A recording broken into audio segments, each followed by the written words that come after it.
Good afternoon, everyone. We're going to go ahead and get started. I hope you had a chance to grab your lunch and enjoy community as we wrap up or attempt to wrap up Black History Month. Thank you for attending today's webinar and talk with Professor Julie Washington, titled Uplifting Language Variation, Supporting Literacy Development of African American Children. As we celebrate Black History Month and the accomplishments and achievements of the African American community, it is equally important to acknowledge that we're guests on native land. So I'd like to do a land acknowledgement before passing it on to Liz, who will introduce our esteemed speaker. The University of California Irvine campus is located on the homelands of the Ashaman and Tongva peoples who, in the face of ongoing settler colonialism, continue to claim their place and act as stewards of their ancestral lands as they have for the past 8,000 years. We recognize and respect that the UCI School of Education is located on the traditional, ancestral, and unceded territory of the Ashaman and Tongva peoples. This region extends from Santa Ana River to Aliso Creek and beyond.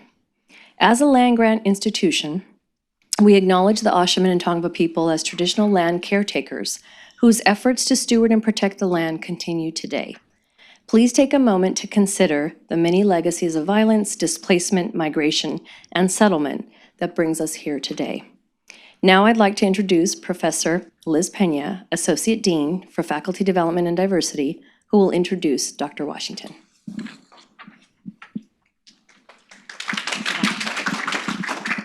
Hello. It is my distinct pleasure to introduce Julie today. I've known Julie for a few years, and she's a friend and colleague and has been such for quite a while. She's a professor here at UCI, and I'm not going to tell you about, I keep doing that. I'm not going to tell you about the many, many papers she's written, that she's written a couple of books, that she's a fellow of the American Speech and Hearing Association, or that she won the Lifetime Achievement Award for publications.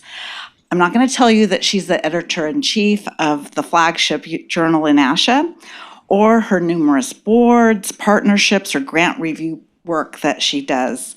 And I'm also not going to tell you that I'm totally jealous that she was cartooned in The Atlantic. But what I am going to tell you is that she's passionate about language. Language marks who we are, how we convey our experiences to others, how we connect as humans. And we learn the languages of our communities through interaction and exposure.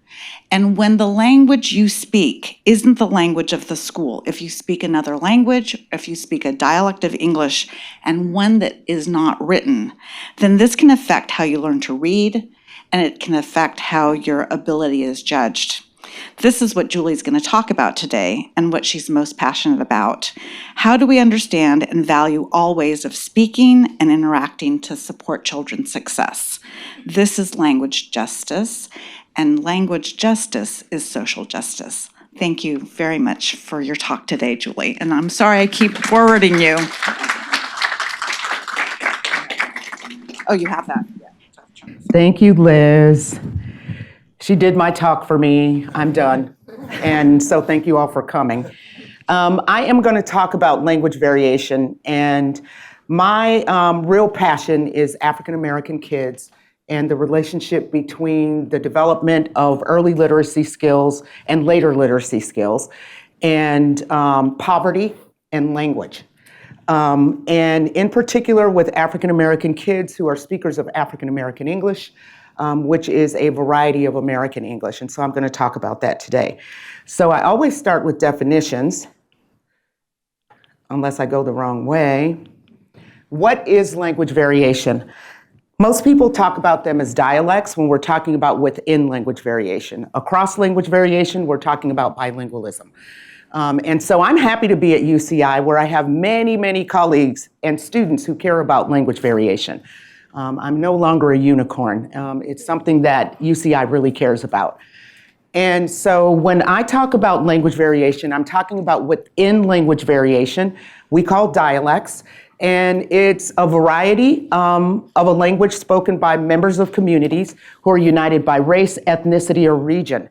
And so here are some examples. Southern English is one that people know quite well and recognize when they hear it. Chicano English, African American English, and Appalachian English. And so some of these are about ethnic and racial groups, and some of them are about the region of the country that you come from. This slide, I hate that I always have to include, but I'm going to before I get started, so that we have a common understanding about what we believe language variation is and what it is not. And what we find is that often when people talk about within language variation, they are focused on what it is not. But what it is, it's a rule-governed variation of a major language. And the rule-governed nature of it is really important. Scientists spent a lot of time in the 60s, 70s, demonstrating and trying to establish African American English as a legitimate dialect. And one of the ways they did that was to establish the rule-governed nature. And they know what the rules are, and it's systematic. It's derived from a major language spoken by specific groups, and also importantly present in every country in the world. Wherever there are languages, there are dialects. The more languages there are, the more dialects there are. And so this is not peculiar to this population or this country. We see it everywhere.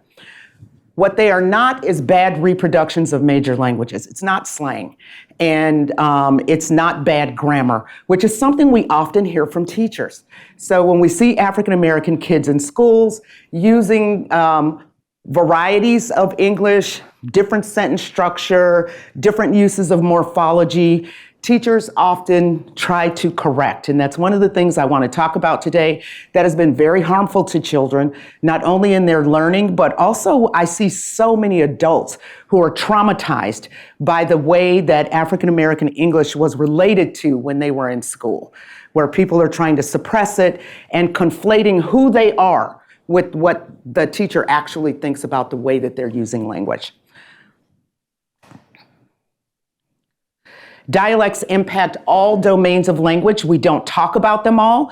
African American English is called a morphosyntactic dialect primarily.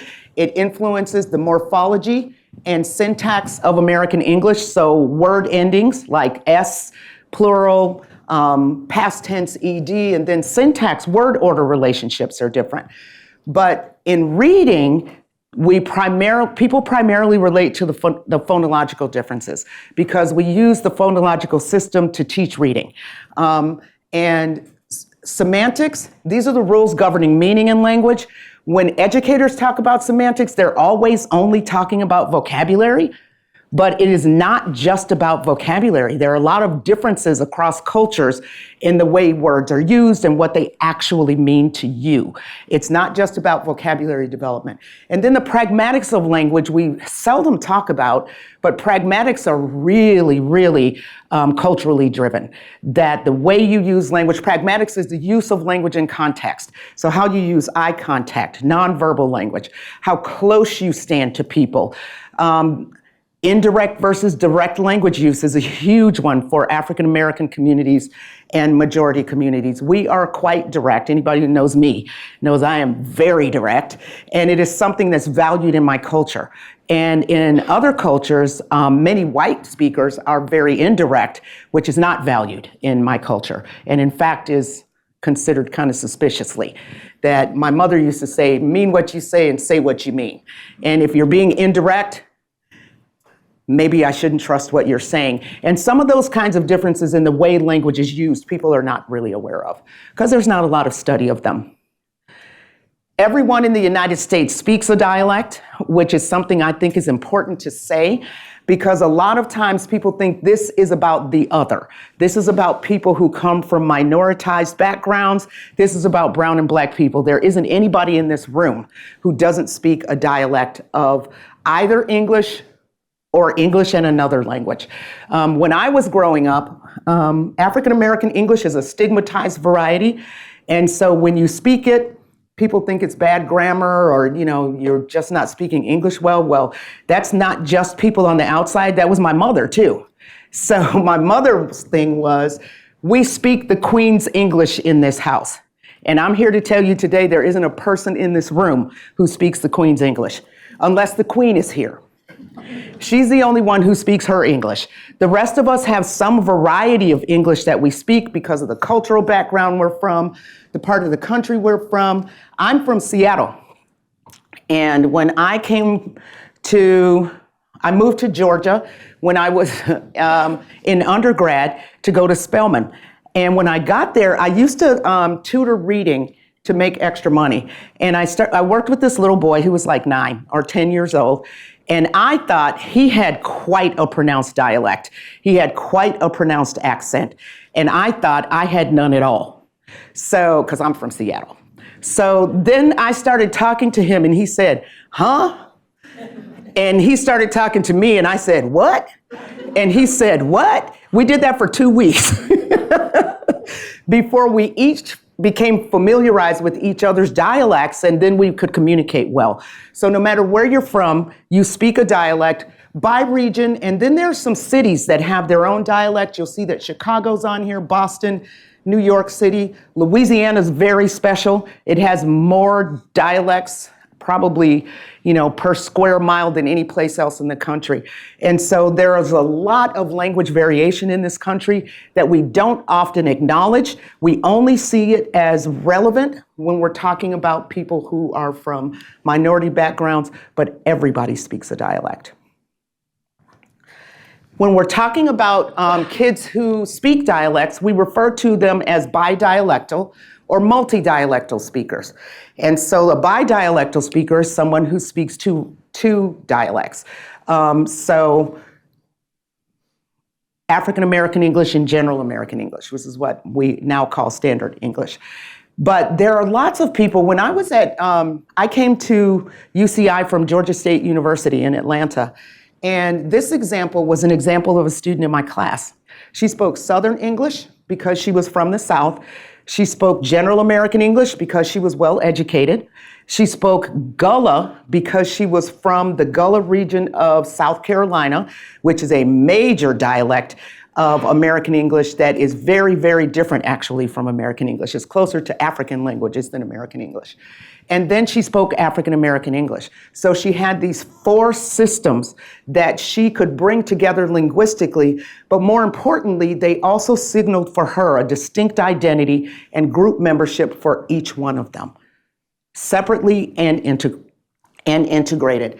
And the ability to speak these varieties, to switch in and out of them when you need to, requires great skill. And she was able to move in and out, understood the rules for moving in and out, understood who she should do it with.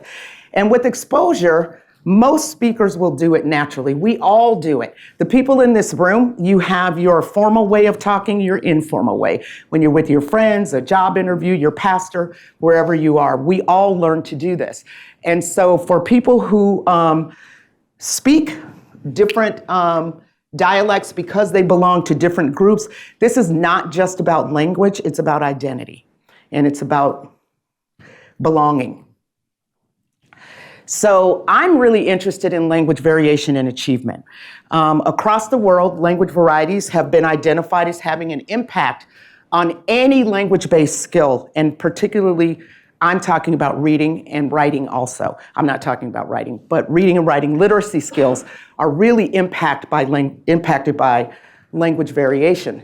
And so when we're talking about children, it's really important for us to pay attention to the ways that children use language if they're going to become proficient readers, writers, and spellers. This might seem obvious to you, but it's not a common practice in schools. We expect kids to come to school to assimilate, to use language the way that it's used in school and ignore the way that they used it before they got there. When in fact, the child never forgets how they used it. And how they use it at home is influencing what they're doing at school, and we need to acknowledge it and learn to integrate it into our own practices.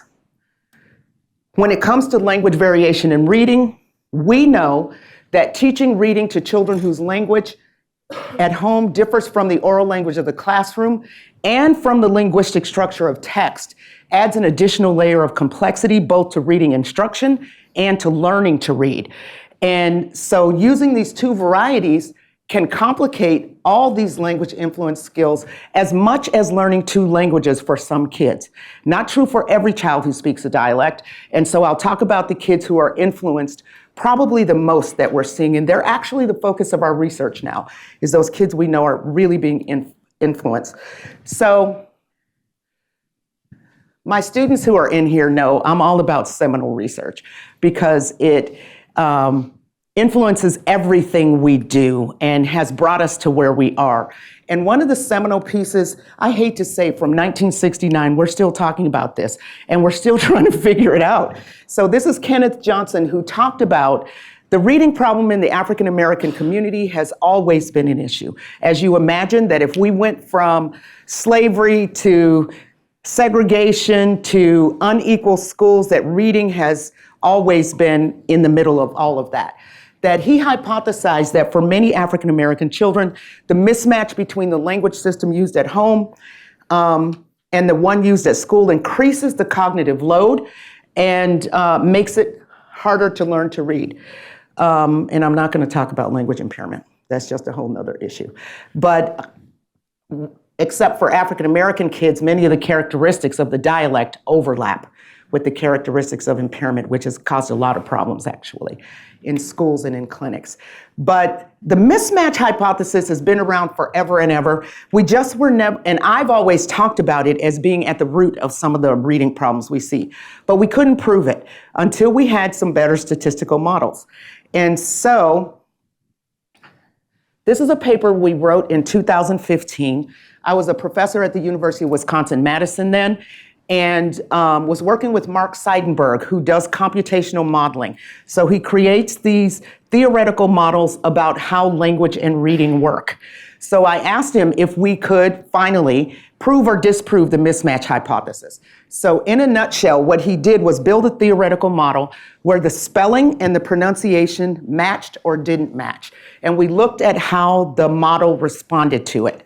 And what we found was that if the spelling and the pronunciation matched, it took the model about 300 trials to get to 75% accuracy.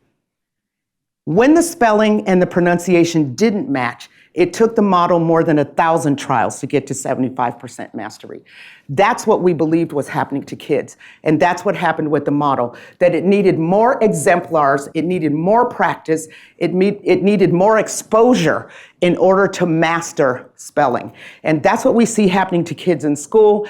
And yet, as teachers are really focused on, and I understand why, the scope, the sequence, getting this done. We got to get this done by the end of the year.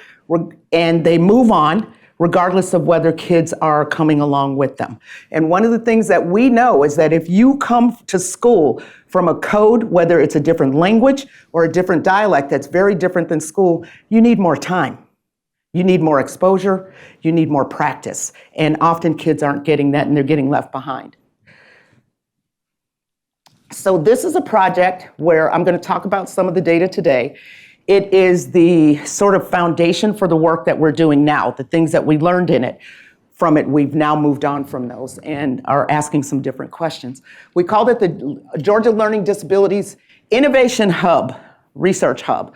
And it was a grant funded by the National Institute on Child Health and Human Development from the National Institutes of Health. And the question we asked was, in a population of kids for whom we know 8 out of 10 are struggling with reading, who actually has a reading disability?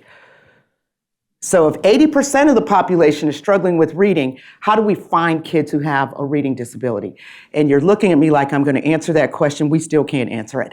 We're still working on it. But we have some stuff that we're looking at. So these were kids who were, it was a sample of about 800 kids from a large urban school district in the Southeast. This is what our schools looked like. This is our demographics, predominantly African American, also predominantly low income.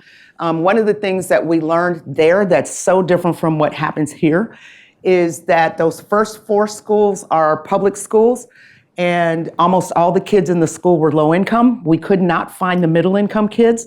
And we stopped data collection for almost a year to go find them and get relationships with their schools. And what we found was that they were all in charter schools. So that the middle income families had left the traditional public schools and gone to charters. Now, when we go to Oakland, we see the opposite, where we were looking for African American kids in the public school and couldn't find them, and we found them all in charters. And so it's a really different pattern. But this is what our schools look like. So a lot of the kids were low income. We were trying to get a more mixed sample, which was why we engaged the charters. But this is our sample. This is what their reading scores looks like on the Woodcock-Johnson for this sample. This is the Woodcock-Johnson reading subtests, and we were interested in, because there is so much conversation about the difficulty with reading and learning to read in the African American community, what do they look like? For those who don't know standardized testing, a mean on a standardized test is 100, and the standard deviation is 15. So scores in the typical range are scores between 85 and 115. 85 is low average, 115 is high average. What you'll notice about these kids, they look fine. When we look at these reading skills that we're all really focused on, letter word ID, word attack, passage comprehension, which is a little lower, but still all within the normal range. And remember, these kids are largely low income, and we're still seeing that for these kids, the means and standard deviation are close to what we expect. Some have a slightly negative skew, but still are approximately normally distributed. So on average, the reading skills for these kids were comparable to the standardization sample. That is not what most people would expect. And whenever we talk about it, people are like, yeah, but was there something special about them? No, this is what we're seeing across labs in the country, that when you look at these foundational decoding skills, that African American kids, whatever it is that we're doing with this new approach in the science of reading, where we're really focused on decoding skills and learning how to read at least words, that it actually is working, and we're seeing it work with kids. So I'm like, good, our work is done. Not really. Because still, 81% of African American kids are reading at or below basic levels on the National Assessment of Education Progress. Only 19% are considered proficient readers. So our findings don't match what we're saying, what we're talking about nationally with reading. And you'll notice these are pre-pandemic.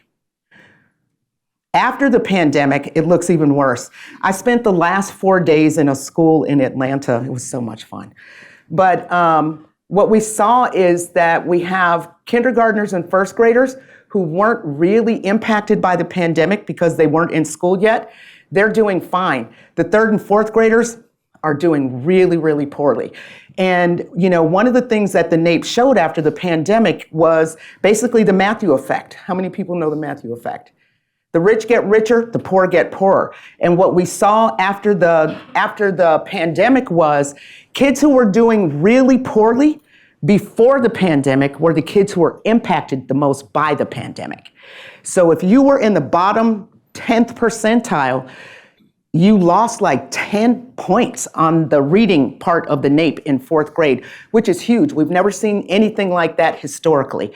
But if you were at the top and you were functioning in the 90th percentile of reading before the pandemic, you only lost about 2 points, which means you caught it up pretty quickly. These kids are still trying to catch up. They left as kindergartners, came back as second or third graders, so all the basic skills that they need to learn to read, they missed. And a lot of them weren't in school. We watched the kids in some of the schools we were working in show up the first month or so. Then we started seeing, you know, the decline until eventually we just didn't know where kids went. So this is before the pandemic, so it actually looks worse than this now. So what we're learning, though, is that kids are learning the foundational skills. They're learning to read words, but what happens when words need to be integrated to create meaning and to become reading? Word reading is not reading. It just isn't. Word reading is what you need to read. So you need to be able to have some automaticity around words. You need to be able to sound out words. That is the foundation for teaching you to be a reader. It is not reading. And we believe somehow that once we had a bunch of kids who could read words, we did it. I'm like, no, we didn't. Because when they had to read books and get meaning from them and integrate those word reading skills, that's where we see the problems. So this is where we are really interested right now when we're talking about how language variation impacts reading. It's about the integration. It's about reading comprehension. It's about becoming a true reader who reads books, gains meaning from them, gains pleasure from them like the rest of us do. So we are looking at how dialect influences reading. Remember I said everybody is a dialect speaker? So I assume most of the people in this room can read. And so it's not dialect in and of itself that we find. So we need to figure out what it was. And so we realized back when I was in Michigan, actually, I've been everywhere. I was at the University of Michigan. And when we were in Michigan and we looked at our data from African-American kids, we saw that they were clustering into groups. And so we looked at those groups using cluster analyses at that time. And what we found was that there were kids who used varying degrees of dialect. Some of them were really high users, really dense users. That's these guys here. And this is Atlanta, where more than half of their utterances were impacted by dialect. And then we had the low users and the kids in the middle. And so what we became interested in was how much dialect there is in your language impacts reading. And it turns out to be that that's one of the most explanatory variables.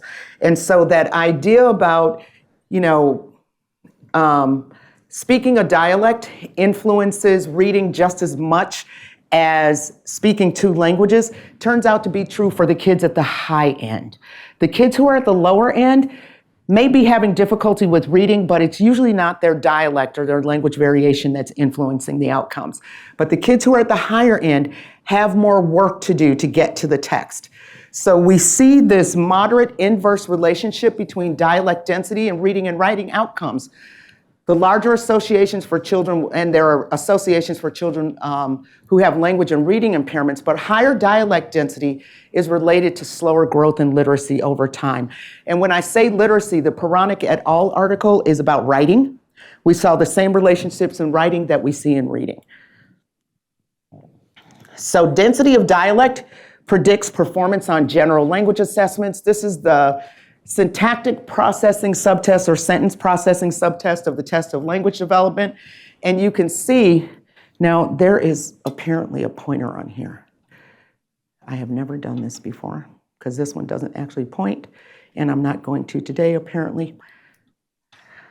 So I'm just going to point with my finger. So at this end, we see, this is the diagnostic evaluation of language variation. It's a standardized test of language variation, and we use it to determine who fits on this continuum that we see of dialect use. And so at this end, we have kids who use no dialect at all. At this end, it says 100%, but there aren't very many kids for whom it is 100%. At that point, it's a different language. But what we do see is a consistent pattern that the more dialect you use, the more likely you are to fall below this reference line, and your scores are getting worse as you're using more dialect. We see it on language testing.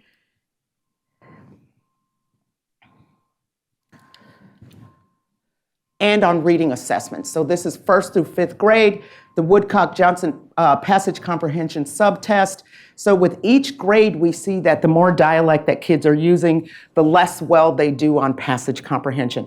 And I'm going to talk a little bit about that, because we were really interested in the comprehension issue and how dialect impacts it, because there's a really mixed conversation in the literature about how much it influences linguistic comprehension, oral language comprehension, and reading comprehension.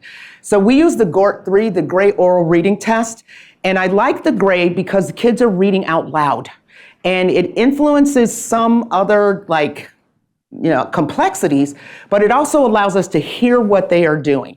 So it has 13 passages, topic-centered paragraph.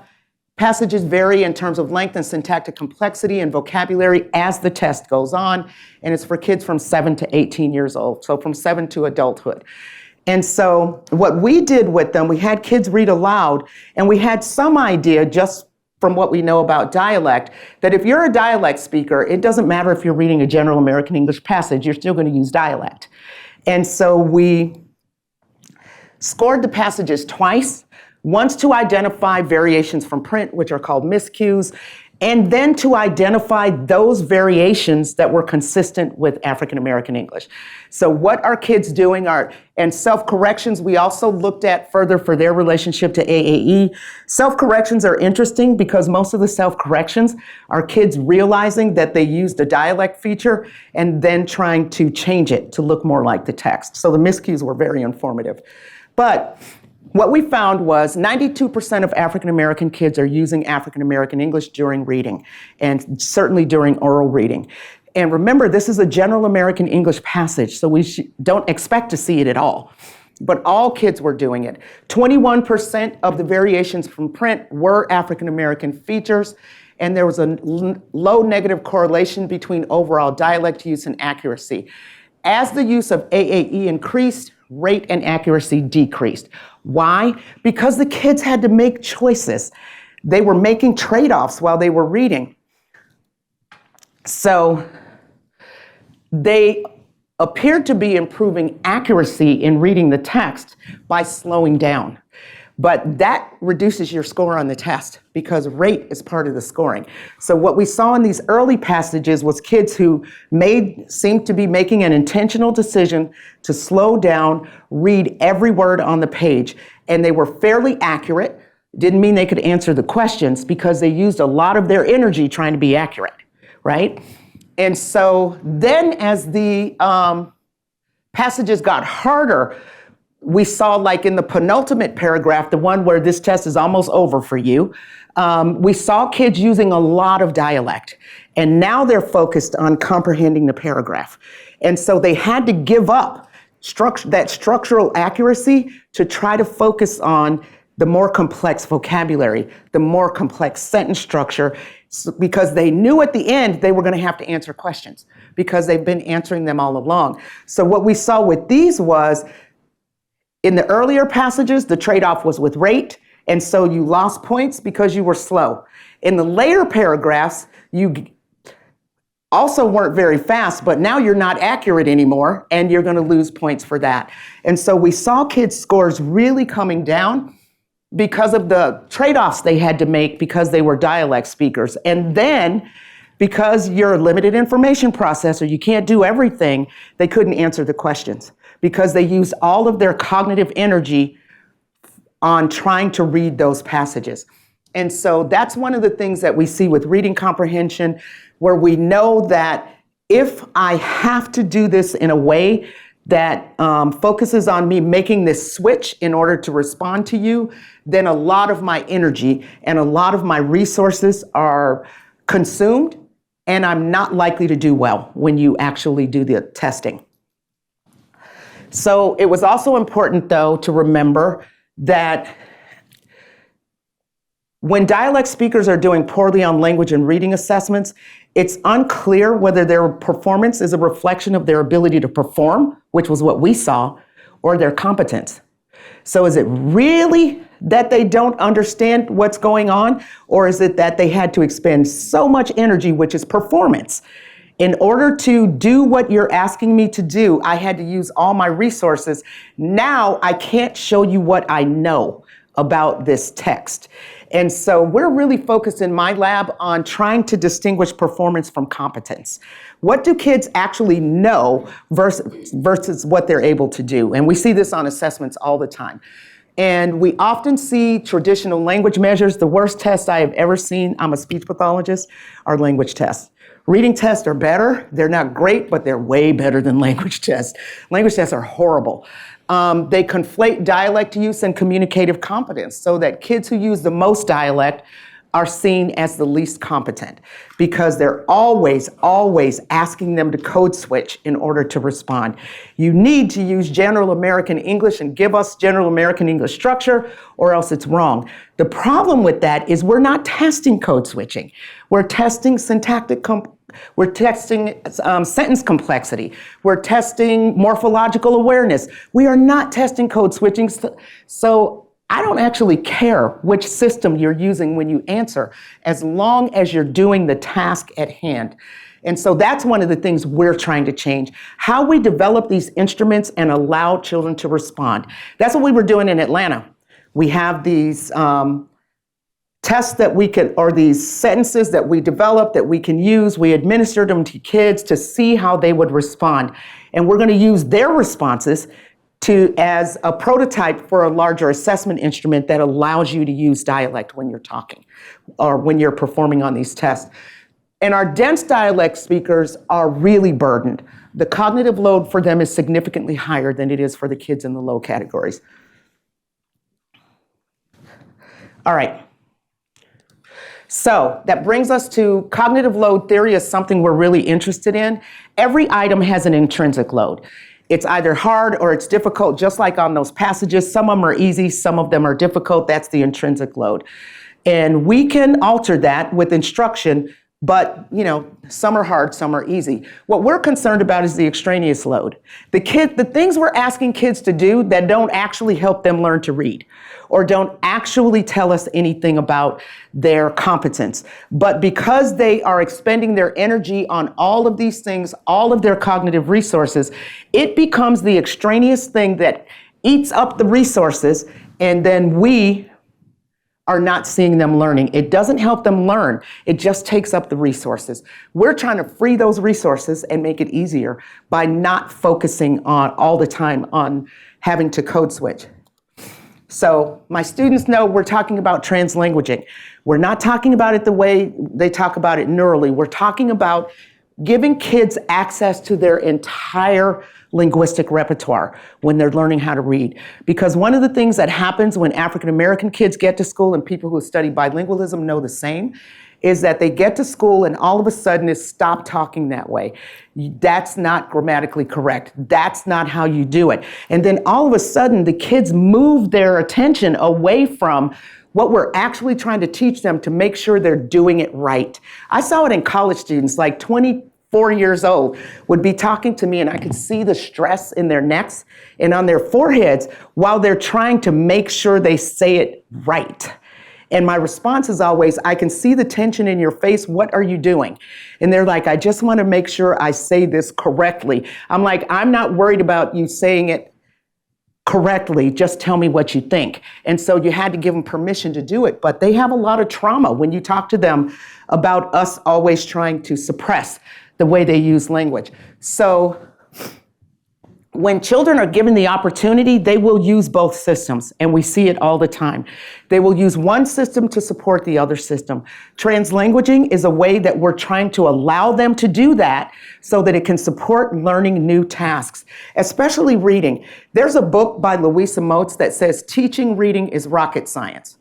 Well, my view is if teaching reading is rocket science, learning it sure as hell is rocket science. Learning to read is even harder.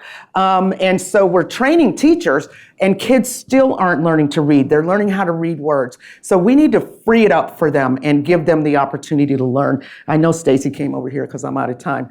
So translanguaging talks about going from, this is from the International School of the Hog. I just like the graphic, even though it's all fuzzy.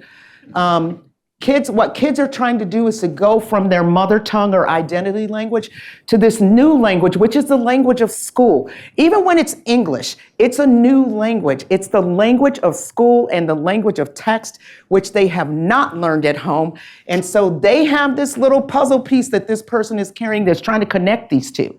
And what do they need to do in order to make that connection and get to this new way of using language? Most importantly for us, we hope that translanguaging will reduce the cognitive load required for kids to learn to read. So we're not asking kids to give up their strongest linguistic system when they're trying to learn something so hard and using something that they don't have any facility with yet. So we're asking them to take the weakest system they have, General American English, to learn the hardest task they'll ever be faced with, instead of using the one where they have facility, they have confidence, they know the rules. We're asking them to give that up in favor of something that they just learned last week. I think we're contributing to the problem. Instead, we allow use of their language. They're experts at it. They can learn in it, they can comprehend it, they speak in it easily. And so we're asking them to extend their oral repertoire instead of replace it. That's what we're trying to get teachers to do. Don't ask them to suppress one in favor of the other. Extend what they already know to include what you need them to know. That's the goal. I love Leketi Makalela's work. He's from South Africa. And South Africa, I don't know if you know, has 12 official languages, which means that including sign language was added last year. But if you go into a classroom, you'll find a lot of languages. So he did some of these studies where he had a class, in this particular one, he had students in his class who spoke 6 possible languages. And he wanted them to problem solve a task. And so he said, go solve the problem. And what he saw was that kids naturally organized into language groups. That if you just gave them permission to go solve the problem, they would automatically organize into language groups. Find the kids who spoke the language they did, figure out the problem in their own language, and then come back to the group where not everybody speaks the same language. So now we're using English to talk about how we solve the problem. That kids would do that naturally if you allowed them to. I saw it when I was in South Africa. I wish I had a tape recorder, but it was really cool. I was working with some kids. They had to get up and do like a speech in a rural area. And so it was like a competition. And one of the first child who got up was a girl who was about 11. And she stood up and she turned to me and said, "Can I do it in my language first?" I said, absolutely. She did the whole thing in Sepedi. Then she said, now I can do it in English. And then she did it in English. And so what Makalela says is that one language was incomplete without the other. That you need both languages in order to support learning and problem solving. So when we suppress one, we also suppress learning. And it's something that we are really interested in our lab. And in classrooms, teachers have to be accommodating. So I'm almost done, Stacy. So Project Stellar is the project that we're doing in Oakland right now. And our hypothesis is that teachers know that reading is a language skill, but I don't think kids do. Because reading is hard, they think it's just like math. It's something you can do or you can't do. And they'll say it to you, I can't read. I don't read well. I'm like, well, as much as you talk, you have to be able to read. And if it's really a language skill, why can you be such a good talker who has so much facility, who can be so creative with oral language? Why does that not transfer into reading? Because the kids don't know they're related. That's what we're learning in Oakland. That's what we thought, and that's what we're finding. And so we read the way we talk. We can use language to develop reading skills. So our goal is to allow language to read, to lead. So once we've taught those foundational skills and you can read words, in order for you to become a really good reader, we're going to let your oral language lead.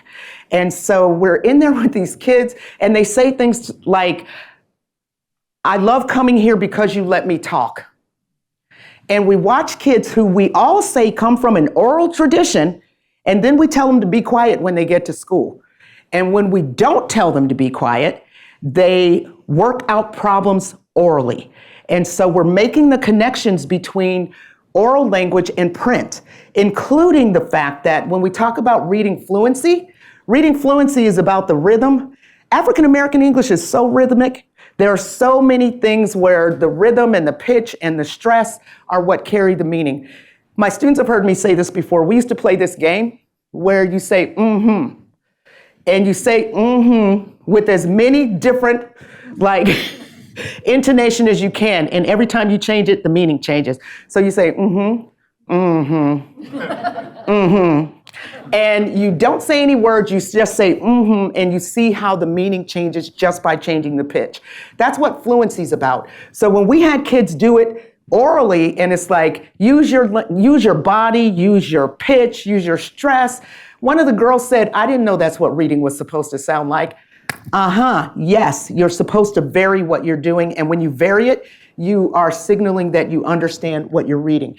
So our goals are to use translanguaging, to use culturally relatable text, to establish rituals and routines. We've been doing it for about 4 weeks now. It's an 8-week intervention, 3 times a week.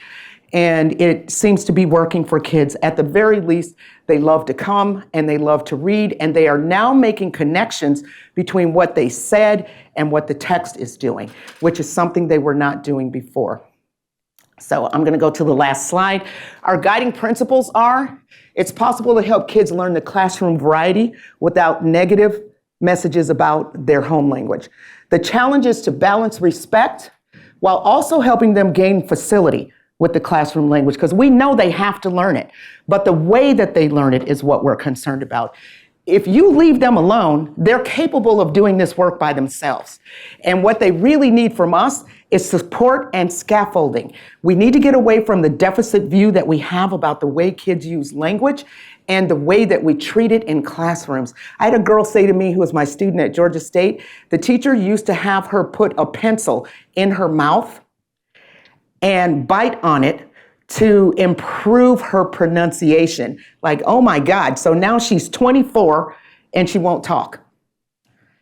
And she's traumatized by this. So kids are capable of doing this work by themselves. I am not encouraging anybody to go into a classroom and teach code switching to change the way kids are using language. Instead, you teach, they learn.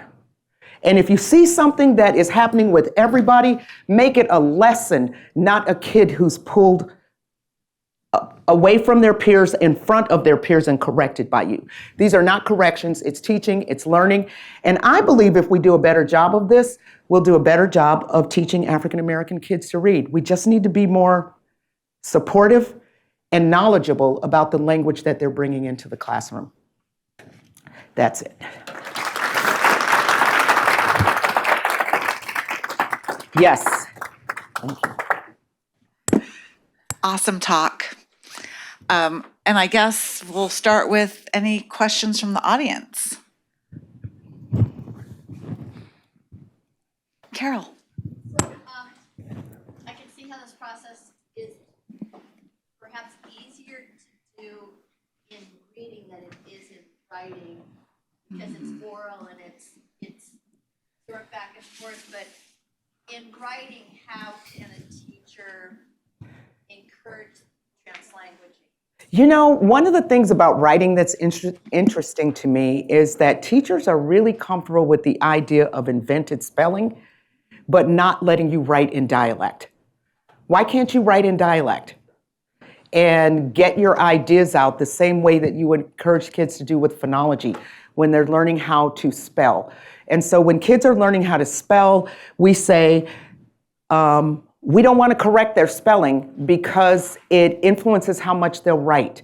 Instead, the spelling is diagnostic, and it tells us how much they know about the relationship between the grapheme and the phoneme.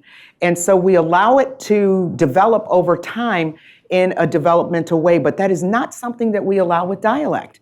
Instead, we correct them or we tell them that it's wrong. And we know that even though African American English is not a written system, it's not codified for writing. It's an oral language system like most dialects are. But if you say whiff when you talk, you will write WIF. And that shows us how much you know about decoding. And so I think with writing, we have to allow the same. If we're really trying to get kids to write, we have to allow them to write in the system that they're comfortable in. And then as they move on in writing, teach them what really are kind of immovable rules in writing about the way that you write. Because one of the things we see in our data, we have a lot of writing data, that when you have kids who write, and we can tell when they're trying to use the rules of writing, we would call them language impaired if they were doing that in oral language. This is red. The car is fast. Whereas if we allow them just to write, we saw a little girl do that where it was just like these really simple sentences, even though that's not what she was doing orally. Then a little boy who looked at the same prompt wrote, the first sentence he wrote was, "It's all kind of stuff happening in here." And then he just went for it. And so he had this long, really rich sample, and hers was very short and not very informative. And so in the same way that we've developed comfort with the idea of developmental spelling, we should be developing the same kind of comfort with cultural writing if we're ever going to have kids who are good writers. Thank you, that's great. Okay, we do have a question from the webinar. So this is, are there any reading assessments that consider dialect variation? No, but we're working on them. Ooh, tell us more. Yes, don't mind if I do. So we actually have a grant from the National Institute on Deafness and Other Communication Disorders at the NIH to take some of our traditional psycholinguistic assessments, like sentence repetition, sentence building. I should remember the other one because I've been giving them for the last 5 days. But it's these assessments that we know give us good information about language. And what we're doing right now is we went to the South, where there's the most dialect because they have a regional system that is different from General American English, and they're African American English speakers, and asking them to repeat these sentences. And so when they repeat the sentences themselves are typically in General American English, and they change them to African American English. And we see that all the time. And so what we're trying to do is to get a good corpus of those changes so that we know what a typical African American English version of that sentence is and allow it to be right on the test.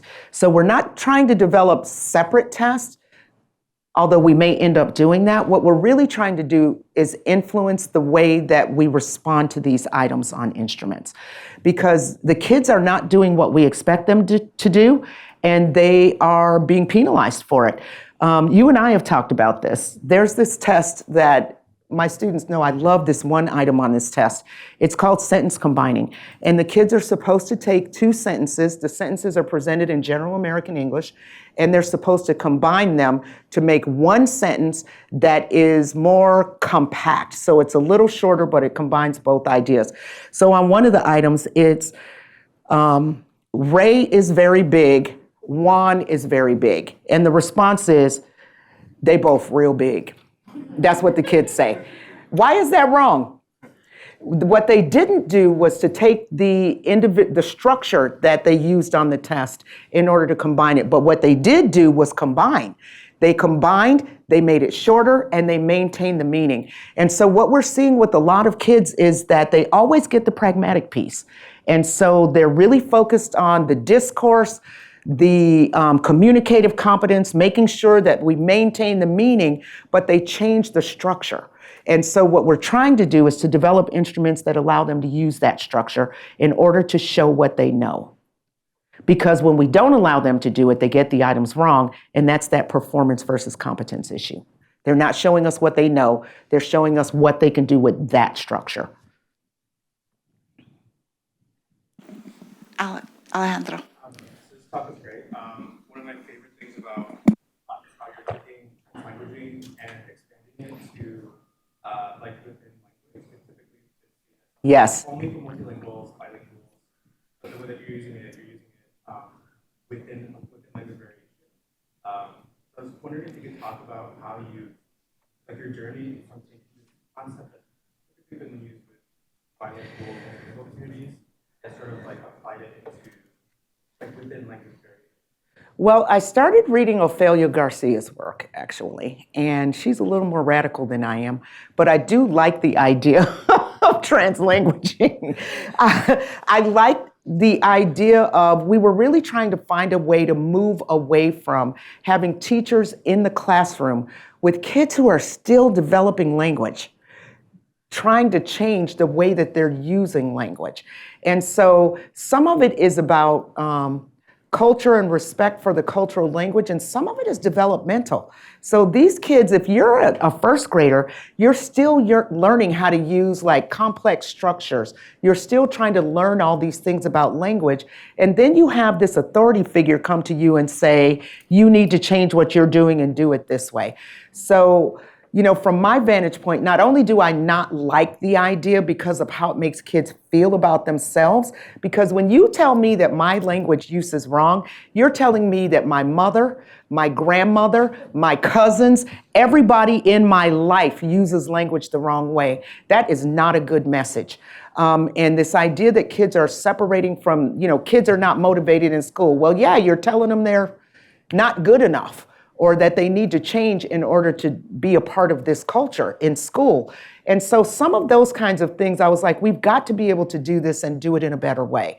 And so translanguaging really offered a framework for thinking about the whole repertoire. Why can't we let kids use their whole linguistic repertoire? Why can't we let them use dialect and not get all judgy about it, and let them do what they need to do in order to solve these problems?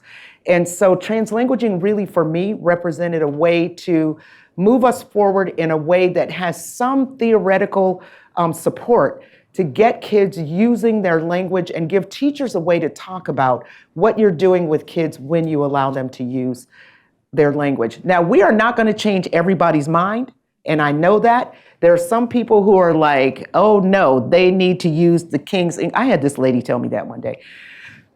They need to learn how to use the King's English. I said, girl, you don't even know how to use the King's English. And I'm like, please. And so you have a lot of people judging what they're doing and then judging them as people.